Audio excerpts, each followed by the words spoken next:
Palagi ka bang nag-aalala? Lagi ka bang ini-stress ng isip mo? Paano na si ganito? Baka hindi kayanin. Baka wala ng pag-asa. Kapatid, hindi ka nag-iisa. Lahat tayo dumadaan sa ganyan. Pero may paraan para mapagtagumpayan ang worry.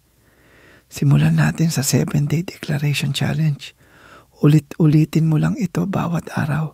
Ipanalangin mo, paniwalaan mo. Hayaan mong ang salita ng Diyos ang magpalakas sa iyo.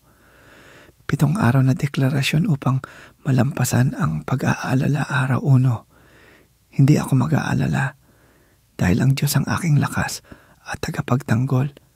Psalm 46.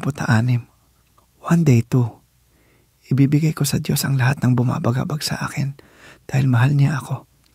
1 Peter 5, 7 araw 3. Buong puso akong magtitiwala sa Diyos. Siya ang gagabay sa bawat hakbang ko. Proverbs 3, 5-6 day 4.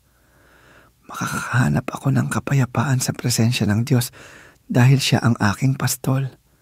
Psalm 23, 1-3 day 5. Sapat ang biyaya ng Diyos para sa akin. Sa kahinaan ko, nahahayag ang kanyang lakas. 2 Korintos 12, 9 araw 6. Hindi ako matatakot. Kasama ko ang Diyos, hindi niya ako iiwan. Deuteronomy 31, 6. 7. Hindi ako mababalisa. Lahat ng kailangan ko, idaraan ko sa panalangin at pagtitiwala sa Diyos. Philippians 4, 6-7. Save mo ito. Gamitin mo araw-araw. At kung gusto mo pa ng ganitong encouragement, sundan mo kami. Hindi ka nag-iisa. Kasama mo ang Diyos. Kakayanin mo to.